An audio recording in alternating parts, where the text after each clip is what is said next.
যে যে আনতে যাবে যে স্বরাষ্ট্র দপ্তরের যে ফরম্যাট দিয়েছে সেই ফরম্যাট অনুযায়ী দিই, তা না হলে আমরা অন্তত সেটাকে বাদ দিয়ে অন্য একটা আইডি করাচ্ছি। কারণ স্বরাষ্ট্র দপ্তরের ফরম্যাট আমাদের কারো চেঞ্জ করার অধিকার নেই। এই নাগরিকত্ব সার্টিফিকেট এখন রাজ্য সরকার যদি দেয় আমরা মানবো কেন? মানবো না, অধিকারই নেই আমাদের দেওয়ার। ঠিক একইভাবে ঠাকুরনগর থেকে যে সার্টিফিকেটটা দিচ্ছে, সার্টিফিকেট ফরম্যাট চেঞ্জ করার অধিকার ঠাকুরনগরের কোনো ধর্মীয় প্রতিষ্ঠানের নেই। সেটা হচ্ছে, তো আপনারা বলবেন ওখান থেকে যারা আনতে যান, আর তা না হলে মধ্যমগ্রাম, বারাসাত, হৃদয়পুর, ব্যারাকপুর অনেক জায়গা থেকে আমাদের সাথে সরাসরি যোগাযোগ আছে।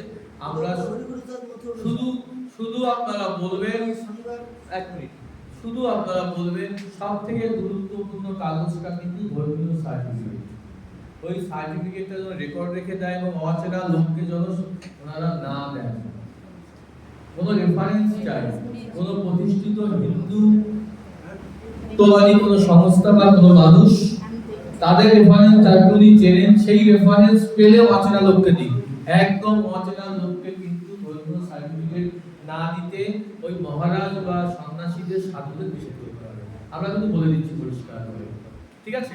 তাহলে কাগজ আমার এই লাগবে, বাংলাদেশের কি কাগজ লাগবে এরকম কোনো ডেফিনিট কিছু বলা নেই।